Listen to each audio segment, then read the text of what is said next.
Le sujet de ma vidéo, c'était de parler de cette nouvelle maladie, le King Kong virus. À l'heure où je vous parle, le décompte officiel, ça va arriver de toute façon, ça va faire comme avec l'ancienne maladie du Covid.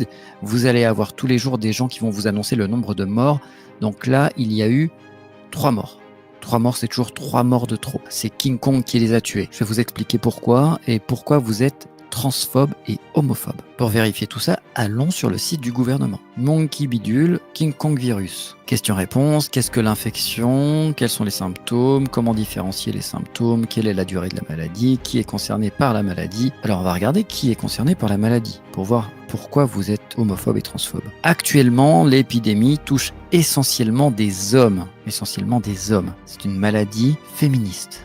C'est une maladie qui déteste les hommes. En particulier des hommes ayant des rapports sexuels avec des hommes, multipartenaires. C'est des gens qui aiment les risques, tu vois, c'est pas un partenaire.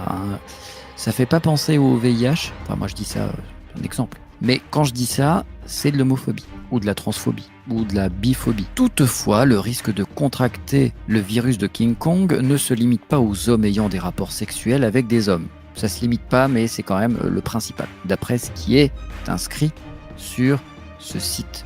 D'ailleurs, l'OMS dit la même chose. Quiconque a un contact physique étroit, c'est-à-dire qu'on choisit certains orifices plus que d'autres, avec une personne infectieuse risque de contracter la maladie de King Kong. C'est davantage la proximité entre les personnes et le nombre de contacts étroits, toujours ce mot, ce vocabulaire, transphobe et homophobe, qui favorise la transmission. Dans la situation épidémiologique actuelle, le risque de contamination en population générale est évalué comme faible par les experts de l'OMS et de l'Union européenne. C'est les meilleurs experts. Comment se protéger? Les symptômes ne sont pas systématiques et varient d'une personne à l'autre. Il n'y a parfois pas de fièvre, parfois très peu de boutons. Il est ainsi important d'inciter à prendre soin de soi et des autres en vérifiant régulièrement son état cutané. Encore une fois, dans cutané, yatané, y compris zone génitale. Et d'être réactif en cas de symptômes, en particulier si on fait partie d'un groupe dit à risque. Quels sont les groupes à risque? Nombreux partenaires sexuels. Le safe sex.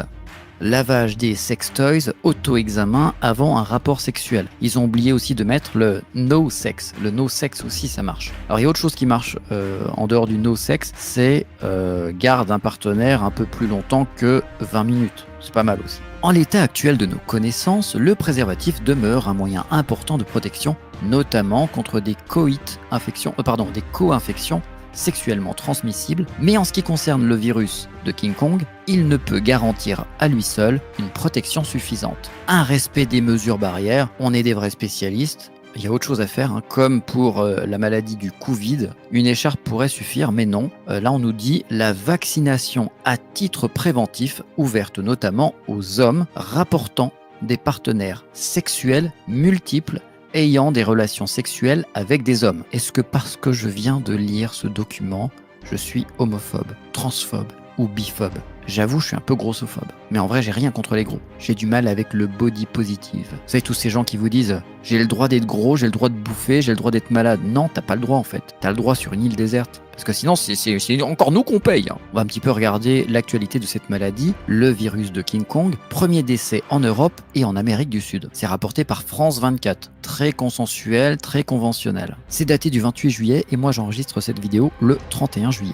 Non, c'est en direct, pardon. Une deuxième personne atteinte du King Kong virus est morte en Espagne, a indiqué samedi le ministère espagnol de la Santé, au lendemain de l'annonce d'un premier décès dans ce pays. Un homme de 41 ans est également mort au Brésil vendredi. Il porte à 8 le nombre de décès liés à la maladie depuis le mois de mai. Selon l'article, environ 10% des cas nécessitent une admission à l'hôpital pour tenter d'atténuer la douleur que connaissent les patients. Il est important de souligner qu'il avait des comorbidités graves, comme pour le Covid, pour ne pas susciter de panique dans la population. La mortalité liée à cette maladie demeure très basse. Je ne ferai pas de comparatif. Le monsieur de 41 ans qui est mort au Brésil suivait un traitement contre le cancer. Le traitement contre le cancer, c'est déjà une invitation au long voyage. Dans la plupart des cas, les malades sont des hommes ayant des relations sexuelles avec des hommes relativement jeunes et vivant essentiellement en ville. Vous voulez dire que les gens qui habitent la campagne ont des mœurs un petit peu plus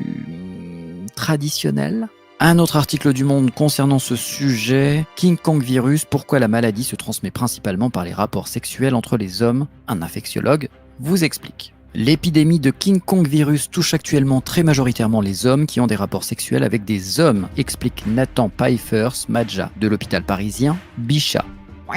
Les chercheurs peuvent l'affirmer après avoir observé que de nombreuses lésions liées à la maladie sont apparues au niveau du pénis, de l'anus et du pharynx. YouTube, Google, c'est de la biologie. Allez, on va faire un tour sur le site de la Haute Autorité de Santé qui est complètement indépendante et qui refuse de réintégrer les soignants. Totalement indépendante parce que en réalité, seul Macron, le président de la République, nomme le président de la Haute Autorité de Santé. Mais il paraît qu'il n'y a aucune influence. Niet. Indépendant 100%. La vaccination contre le virus de King Kong est proposée par la HAS à quelques profils types. Les voici. Les hommes ayant des relations sexuelles avec des hommes, HSH, je sais pas ce que ça veut dire, et les personnes trans rapportant des partenaires sexuels multiples. 2. Les personnes en situation de prostitution. Ne sont pas comptées Manu et sa bande. J'adore le terme. Les professionnels des lieux de consommation sexuelle, quel que soit le statut de ces lieux, ne sont pas pris en compte également les sauteries de l'Élysée. Numérama nous dit, derrière la variole du singe, l'homophobie rampante. Stigmatiser, c'est s'éloigner du soin. Alors, stigmatiser, oui, mais si un profil type, tu es bien obligé de donner des recommandations à des profils types. Tu ne peux pas, sous prétexte que ça peut stigmatiser ou discriminer, ne pas faire ton job de médecin. Je vais prendre l'exemple avec les gros, parce que j'aime beaucoup les gros. Avec le Covid, par exemple, on avait un profil type de personnes plus vulnérables, les personnes âgées, les personnes avec des comorbidités, notamment obèses. On n'allait pas, pour ne pas blesser les gens obèses, ne pas dire que les personnes obèses étaient plus fragiles. On n'a pas le choix. Appelons un chat un chat. Qui est des personnes homophobes, qui est des personnes transphobes, grossophobes, macronophobes ou je ne sais quoi, bah évidemment, mais il n'y a pas besoin que l'actualité soit présente pour que ces personnes existent. Que nous dit Numérama ? Depuis l'annonce des premiers cas de King Kong virus mi-mai 2022, propos homophobes et stigmatisation de la communauté gay vont bon train. Les associations craignent un effet délétère sur la prévention et le soin. Des chiffres de l'ignorance et de la peur. Bon, après, je peux comprendre que les êtres humains n'ont pas tous un cerveau développé. Enfin, s'il peut être développé, mais avec rien dedans. Par exemple, quand le Covid est arrivé, les gens se méfiaient de tous les Asiatiques. Même l'Asiatique qui n'a jamais vu la Chine, il fallait s'en méfier. Donc, pour conclure, oui, la connerie est universelle. Vous n'êtes pas transphobe, vous n'êtes pas biphobe, vous n'êtes pas dauphinophobe si vous parlez de la maladie du virus de King Kong en expliquant qui sont les personnes les plus susceptibles d'être malades.